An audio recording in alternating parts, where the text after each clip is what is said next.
रोहचे माझे भांडणं एवढे झाले की त्यांना विश्वासच बसत नव्हता माझ्यावर की मी हे चिले बनवले. त्यांना असं वाटायचं की आईनेच बनवले, पण मी त्यांना जीव ओढून तोडून सांगत होते की अहो मी हे मीच केलंय, काय प्रूफ आहे तुझ्याकडे. मग त्यांना मी ह्या सगळ्या क्लिप दाखवल्या जे की मला तुमच्यासोबत शेअरच करायचं. मोड आलेले 1 वाटी मूग, आलं, लसूण, हिरवी मिरची, कोथिंबीर आणि थोडंसं चवीनुसार मीठ आणि पाणी टाकून एक मिश्रण करून घेतलं. बाउल मध्ये ते सगळं पीठ काढून घेतलं. त्यामध्ये 1 वाटी रवा आणि 1 वाटी तांदळाचं पीठ, जिरे, ववा आणि थोडीशी हळद आणि चवीनुसार मीठ टाकून आणि थोडीशी वरतून कोथिंबीर टाकून हे पीठ मी अर्ध्या तासासाठी भिजायला ठेवलं होतं, कारण की रवा छान फुगतो भिजल्यानंतर. त्यानंतर दुसरीकडे नारळाची चटणी करायला घेतलं होतं. 1 ओलं नारळ घेतलं, त्यामध्ये 10-12 पाकळ्या लसणाच्या, 3 हिरव्या मिरच्या, थोडीशी कोथिंबीर, अर्धी वाटी साखर आणि थोडंसं दही. आता दही नव्हतं म्हणून आमच्याकडे साई होती उरलेली दह्यासाठी केलेली, तेच मी टाकलं. त्याचे एक मिश्रण करून मिक्सर फिरून घेतलं. त्यानंतर एका वाटीमध्ये कढीपत्ता, जिरे, मोहरीची फोडणी देऊन घेतली चटणीला आणि त्यानंतर एका तव्यावर तूप किंवा तेल टाकून तुम्ही असे छोटे छोटे चिले बनवू शकता. हे लहान बाळासाठी तुम्ही टिफिनला पण देऊ शकता आणि मोठ्या माणसांसाठी नाश्ता म्हणून पण हे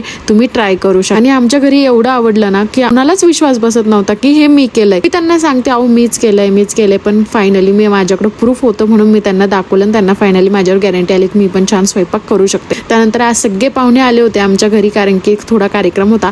त्यानंतर माझी फ्रेंड पण आली होती, शेड बघायचं होतं त्यांना. सो ते आले आणि त्यांच्यासोबत छान असं एन्जॉयमेंट केलं. आणि व्हिडिओ आवडला असेल तर नक्कीच सेव्ह आणि शेअर करा.